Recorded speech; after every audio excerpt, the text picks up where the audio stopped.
Bonjour à tous et bienvenue dans une nouvelle édition du podcast, là où on se dit les vraies affaires. Vous êtes comme à l'habitude avec Benji.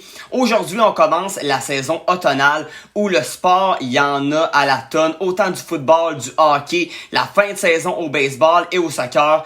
Ça va déborder et on va même parler d'arts martiaux mix avec l'UFC qui nous offre toujours des galas assez incroyables. On commence aujourd'hui avec un spécial NFL. Oui, parce que la saison commence ce jeudi avec un affrontement entre les Chiefs de Kansas City et Patrick Mahomes contre Jared Goff et les surprenants Lions. Oui, les surprenants Lions qui ont fini la saison 2022 en force.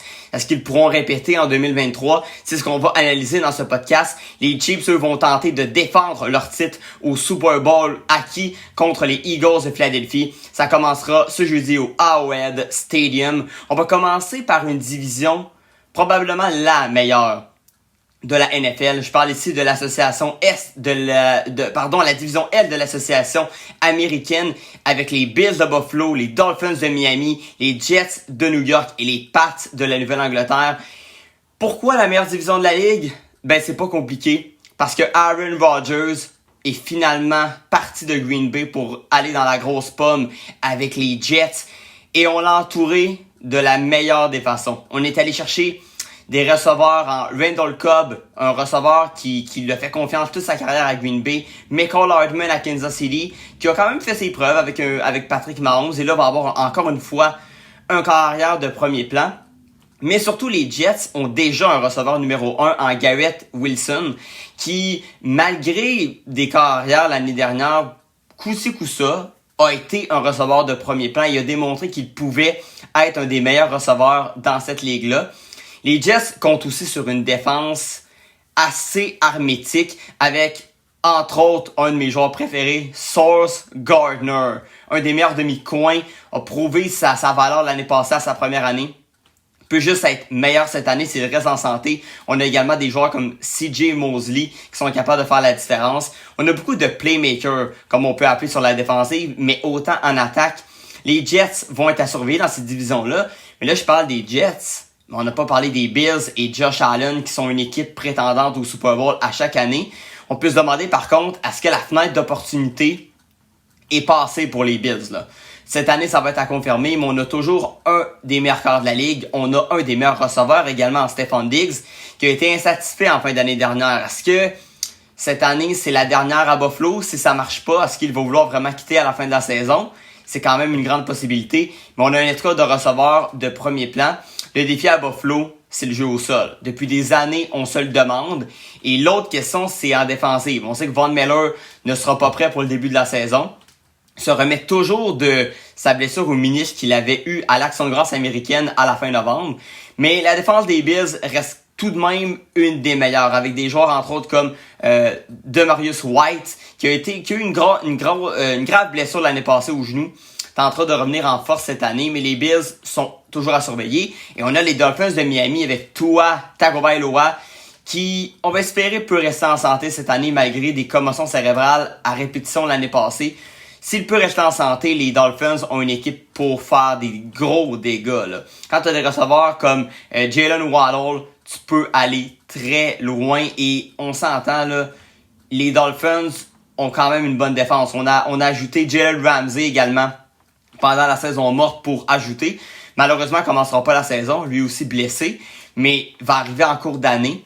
Les Dolphins ont une équipe pour faire des gros dégâts. Et Tyreek Hill, un de mes receveurs préférés, mais un de mes joueurs tout court préférés dans la NFL, peut faire la différence. Mais à Miami, un peu comme à Buffalo, le questionnement, c'est beaucoup au sol. Est-ce qu'on va être efficace? Est-ce qu'on va pouvoir performer à un haut niveau pour avoir un équilibre dans cette attaque-là?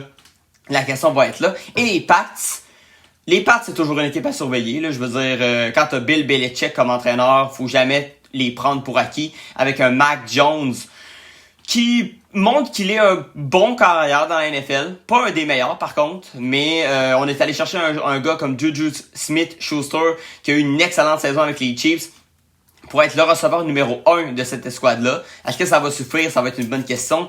On a ajouté Ezekiel Elliott également comme porteur de ballon pour, on va dire, donner de la profondeur à cette escouade-là. Elliott qui était dans l'ombre de Tony Pollard à Dallas l'année passée. Est-ce qu'il aura plus de place? C'est une excellente question. Mais c'est une division qui, pour moi, est la meilleure de la NFL. Je crois, par contre, que je vais faire une prédiction audacieuse. Les Jets vont remporter cette division-là cette année, suivi de près par les Bills et les Dolphins de Miami. Mais pour moi, ces trois équipes-là vont participer aux séries éliminatoires dans l'américaine. Et les Pats vont se battre, mais vont manquer malheureusement d'outils pour y participer, mais cette division-là est clairement la plus profonde. On enchaîne maintenant avec la division nord de l'américaine, les Steelers, les Bengals, les Browns et les Ravens. Pour moi, maintenant Lamar Jackson à Baltimore n'a plus d'excuses. On a ajouté Zay Flowers au repêchage et Odell Beckham Junior comme receveur pour l'appuyer. Il a signé son gros contrat, il est content, doit maintenant performer à un haut niveau et démontrer qu'il est vraiment un des meilleurs corps de la NFL. Les Ravens, malheureusement, quand t'es avec les Bengals, Joe Burrow, Ja'Marr Chase, Tyler Boyd et Ty Higgins comme receveurs, je pense que les Ravens ne remporteront pas cette division-là. Les Bengals ont une excellente équipe de football. Ils sont encore prétendants au Super Bowl. Et pour moi, c'est peut-être l'année des Bengals, justement. Mais cette année, on doit démontrer ça. Et c'est une division également, il faut pas prendre pour acquis les Steelers et les Browns. Les Steelers ont connu une excellente pré-saison avec Kenny Pickett, Josh Pickens, le receveur canadien, et Najee Harris comme porteur de ballon. Et on a toujours un excellent entraîneur en Mike Tomlin, qui a fait ses preuves depuis des années dans la NFL. Les Steelers sont à surveiller. Et les Browns, même si j'y crois pas vraiment, honnêtement, c'est quand même une équipe qui va être à surveiller. On a quand même des joueurs comme Myles Garrett, Nick Chubb et Amari Cooper. Est-ce que Deshaun Watson peut enfin arrêter les controverses et performer à la hauteur de son, on va dire, fabuleux contrat assez incroyable qui a fait controverse l'année passée? Ça va être à surveiller, mais pour moi, les Browns ne seront pas nécessairement dans le coup. On va se battre pour les séries, mais on ne pourra pas rivaliser pour le premier rang de la division. Les Bengals vont remporter cette division. Les Ravens feront les séries éliminatoires probablement. Et les Steelers vont se battre pour les séries. Auront une fiche probablement supérieure à 500, mais ne participeront pas aux séries éliminatoires. C'est mes prédictions pour cette division-là. Maintenant, la division sud de l'américaine avec les Jaguars, les Colts, les Texans et les Titans. Pour moi, les Jaguars vont franchir un autre niveau cette année avec Trevor Lawrence. Quelle saison l'année dernière. Les Jaguars ont beaucoup d'éléments pour continuer leur progression. Je pense qu'ils vont quand même assez aisément même remporter cette division-là. Je crois même que les trois autres équipes ne feront pas les séries éliminatoires dans l'américaine. C'est une association beaucoup trop élevée. Je veux dire, les Texans, oui, on a ajouté CJ Stroud au repêchage. Ça va être super intéressant de voir la progression de ce jeune-là. Mais il est pas assez entouré. Oui, on est allé chercher des vétérans sur le marché des joueurs autonomes, mais ça va prendre quelques années encore aux Texans pour progresser. Les Colts aussi ont ajouté un corps arrière au 4e rang en Anthony Richardson, mais lui aussi, ça va y prendre du temps. Et en plus, avec la controverse de Jonathan Taylor qui ne commencera pas la saison, on va avoir un comité de coureurs, on va dire, pas de premier plan.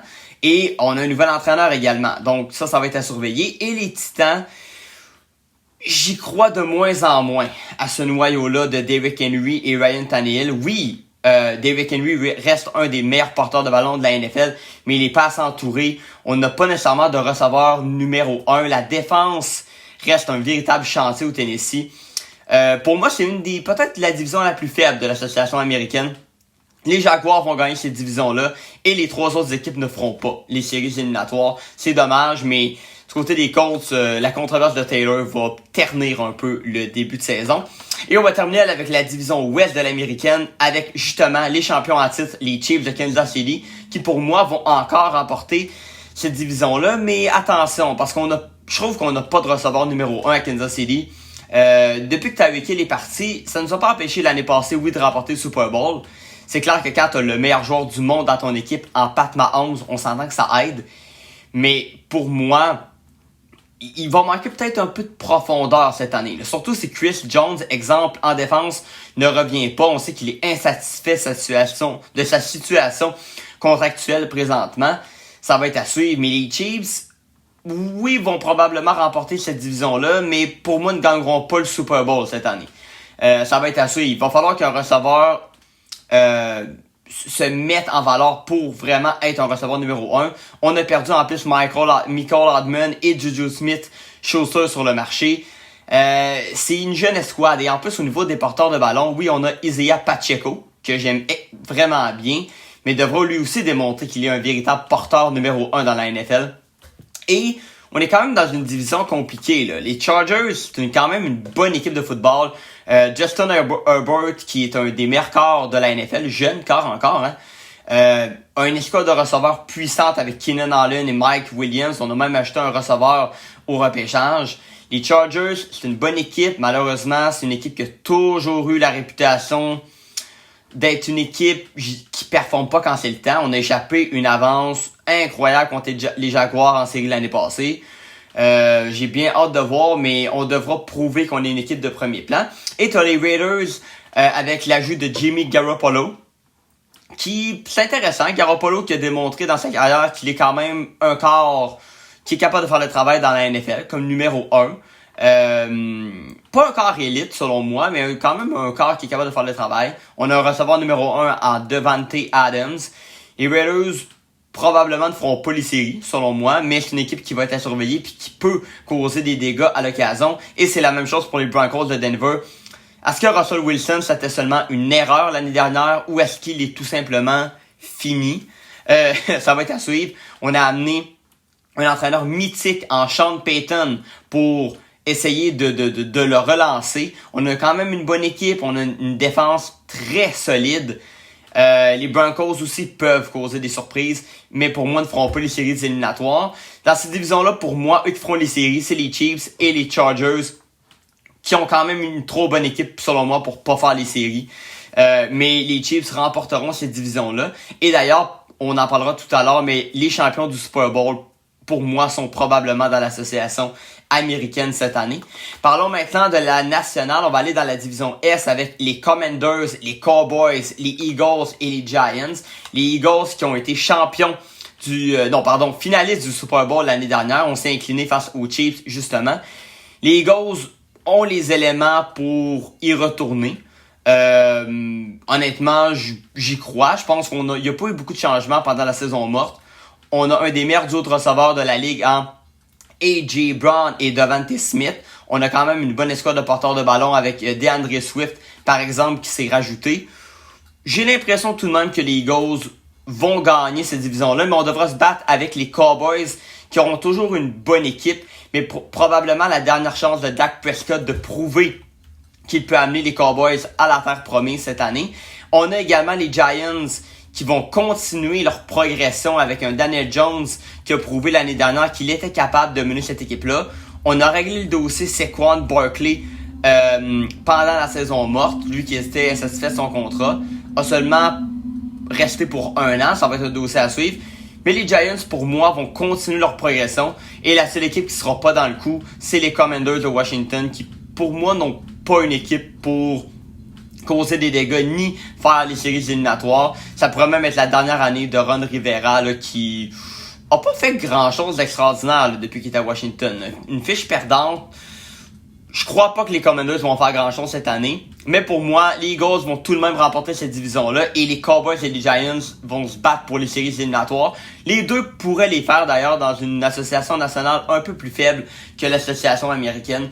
Ça va être super intéressant de suivre ça. Si on va dans la division Nord maintenant, avec les Packers, les Lions, les Bears et les Vikings, ça c'est une division honnêtement qui est à prendre. Là. Surtout avec le départ d'Aaron Rodgers. C'est Jordan Love qui va prendre la relève à Green Bay. On s'entend que les Packers, ça va être une très jeune équipe. Là. Des jeunes receveurs, un jeune carrière, un entraîneur à Matt Lafleur qui reste quand même un jeune entraîneur. Oui, ça fait une couple d'années qu'il est là, mais c'est pas non plus un entraîneur vétéran. Est-ce que les Packers peuvent remporter cette division-là? Devront se méfier des Lions. Comme je l'ai dit, les Lions qui ont connu une fin de saison extraordinaire l'année dernière. Les Lions qui ont une attaque de feu. Un bon jeu au sol, des bons receveurs. C'est la défensive à Détroit qui faisait le problème. Mais un gars comme Aiden Hutchinson va continuer à progresser. Pour moi, les Lions cette année là, peuvent remporter cette division-là. J'y crois. Et du côté des Bears, Justin Fields est incroyable par la course, devra maintenant démontrer qu'il est capable par la passe de faire le travail.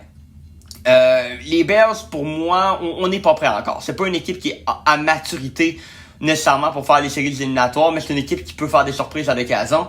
Et pour moi, les Vikings, c'est une équipe, pour moi, qui est surestimée. On a eu une fiche gagnante l'année passée, mais pour moi, on a eu beaucoup de chance. Je crois pas qu'ils peuvent répéter. Kirk Cousins, ça n'a jamais été un carrière qui peut performer dans les bons moments. Par contre, attention, on a quand même des bons receveurs en Jordan Addison qu'on a rajouté au repêchage et peut-être le meilleur receveur de la ligue en Justin Jefferson. Mais on a quand même laissé partir Dalvin Cook aux Jets pour Alexander Mattison qui va le remplacer.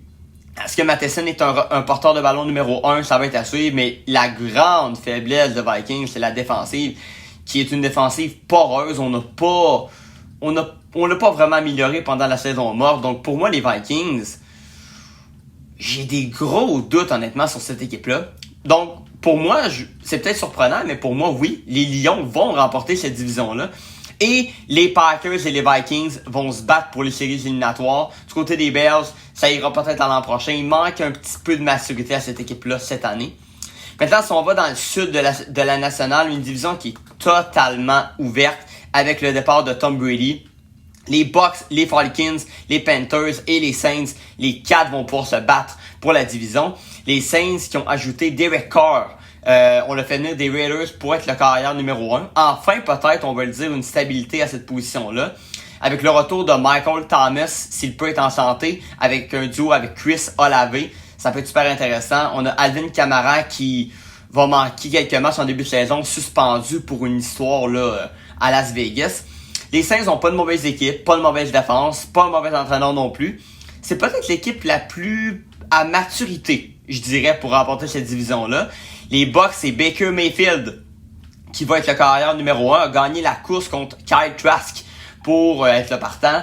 Les Bucks, on a quand même une bonne équipe encore, en Mike Evans et Chris Godwin comme receveur de passe. On n'a pas une mauvaise défensive non plus, pas un mauvais entraîneur en Todd Bowles qui trouve toujours le moyen de faire sortir le meilleur de ses joueurs. Mais j'ai quand même des doutes au niveau de la position la plus importante, celle de carrière. Mayfield n'a jamais pu amener une de ses équipes à la terre promise. J'ai des doutes que c'est cette année que ça va commencer. Du côté des Falcons, oui, on a une bonne équipe avec, entre autres, le Québécois Mathieu Bergeron, qui va être partant probablement sur la ligne à l'attaque. C'est très intéressant. On a ajouté un porteur de ballon qui pourrait devenir rapidement un des meilleurs porteurs de la ligue en Bijan Robinson.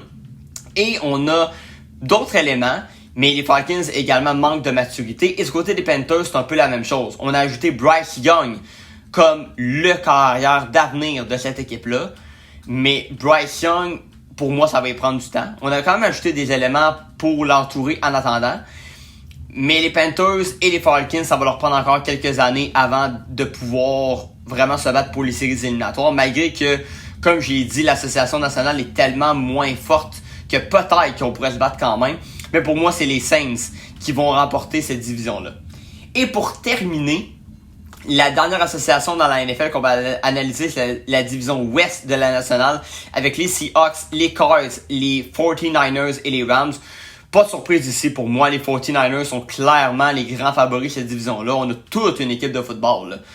Avec un Brock Purdy en plus qui va revenir en force après une blessure inquiétante au coude en finale d'association contre les Eagles l'année dernière. Mais il y a beaucoup de joueurs étoiles autour de lui, là. Christian McCaffrey, Josh Kittle, qui sont des joueurs qui sont assez incroyables. Brandon Ayuk, qui s'installe probablement comme un des meilleurs receveurs de la ligue, et Deebo Samuel également. Et quand tu as des joueurs à défense comme Nick Bosa, tu peux tout faire. Les 49ers ont clairement l'équipe pour se rendre loin. Un entraîneur vraiment incroyable en Kyle Shanahan, qui n'a jamais malheureusement réussi à gagner l'ultime match, le Super Bowl, mais qui a une fiche assez impressionnante. On va remporter cette division-là. Et les Seahawks feront probablement également les séries éliminatoires dans cette division-là. Les Seahawks, ça va être à Geno Smith de confirmer sa saison surprenante de l'année dernière, mais il a les mêmes éléments sur papier. Je vois pas pourquoi les Seahawks régresseraient. Ça va dépendre de lui. Mais cette division-là n'est quand même plus la division qu'elle était il y a 2-3 ans où on disait que c'était une des meilleures divisions de la ligue. Parce que les Cards, on n'aura pas Kyler Murray en début d'année. On a un nouvel entraîneur en Jonathan Gannon. Ça va être bien intéressant, mais on a une jeune équipe, on a de l'incertitude au poste de carrière. Ça va être une longue saison, je pense, pour les fans de l'Arizona. Et du côté des Rams, ben là, on a l'incertitude autour de Cooper Kupp, le receveur étoile de cette équipe-là. Est-ce qu'il va commencer l'année? Je ne crois pas. Les Rams, on a perdu des plumes en défensive. On a échangé Jalen Ramsey, par exemple. On a toujours un joueur étoile en Aaron Donald. Mais bon, Matthew Stafford vieillit également. Il y a eu des problèmes au dos l'année dernière. Les Rams, c'est plus l'équipe que c'était. C'est plus l'équipe qui a remporté le Super Bowl il y a 2 ans. Donc, pour moi, les Rams et les Cards, ça va être une saison difficile. Mais pour moi, c'est sûr que les 49ers vont remporter cette division-là et les Seahawks feront les séries éliminatoires. Mais dans l'association nationale, soyez pas surpris s'il y a des équipes surprises qui font les séries. Parce que je veux dire, quand on exclut là, les Eagles, les 49ers, il n'y a pas autant de certitude dans cette division-là que dans l'américaine. Là. N'importe quelle équipe pourrait se classer pour les séries éliminatoires dans les autres divisions. Je crois quand même que l'association où on retrouve les Eagles est peut-être l'association la plus profonde de l'association nationale parce que t'as les Eagles, t'as les Giants et t'as les Cowboys. Et pour moi, les 3 équipes vont faire les séries éliminatoires cette année. Donc, ça va être intéressant. Et si je peux me mouiller, qui remportera le Super Bowl cette année qui va avoir lieu à Las Vegas? J'ai l'impression que c'est peut-être l'année justement des 49ers. Si Brock Purdy peut confirmer qu'il est un carrière numéro 1, peut-être pas un des meilleurs de la ligue, mais quand tu es entouré de la manière qu'il l'est, t'as pas besoin. Je pense que les Niners ont les éléments pour aller jusqu'au bout. Et du côté de l'américaine, si j'avais une prédiction à faire, peut-être l'année des Bills, ça pourrait être intéressant. Je le souhaite aux fans de Buffalo. Ou sinon, l'année des Bengals de Joe Burrow. J'adore cette équipe-là, j'adore Ja'Marr Chase, un entraîneur qui a prouvé sa valeur également.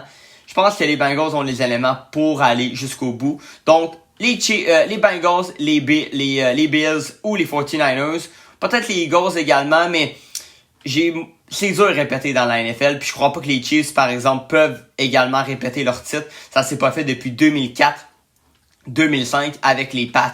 Donc, ça serait surprenant, mais on sait jamais quand t'as Pat Mahomes dans ton équipe.